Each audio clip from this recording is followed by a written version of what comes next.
वैज्ञानिक ने सावधानी से एमी की पलकें उठाई और उसकी आंखों में एक विशेष रूप से निर्मित कॉन्टेक्ट लेंस लगाया। फिर उसने एक चिप निकाली और उसे एमी के गाल पर सावधानीपूर्वक लगा दिया। जैसे ही पाइप ने चिप को उसके चेहरे से सफलतापूर्वक जोड़ दिया, एमी का चेहरा जादुई रूप से अपने मूल रूप में लौट आया। हालांकि चिप का कार्य इससे कहीं आगे तक गया था। एमी ने वैज्ञानिक के चेहरे को देखा और तुरंत उसके चेहरे की विशेषताओं को स्कैन किया। फिर उसका चेहरा बदलने लगा, वैज्ञानिकों की हूबहू प्रतिकृति बनने लगा। वैज्ञानिक ये देखकर संतुष्टि से मुस्कुराया। एमी सदमे में थी, उसने कभी सोचा भी नहीं था कि वो अपना चेहरा इस तरह वापस पा सकेगी।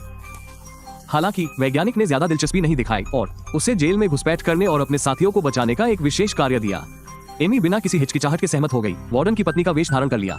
जब वार्डन ने अपनी पत्नी को निगरानी फीड पर देखा तो उसने तुरंत उसे जाने दिया।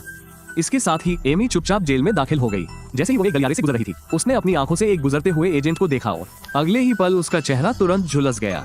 लेकिन उसी समय वार्डन को अचानक अपनी पत्नी का फोन आया। ये जानकर कि वो अभी भी रास्ते में है, उसे तुरंत लगा कि कुछ गड़बड़ है, कि किसी ने उसकी पत्नी का भेष धारण कर लिया है। उसने जल्दी से पूरी जेल को बंद करने का आदेश दिया और घटनास्थल पर पहुंच गया।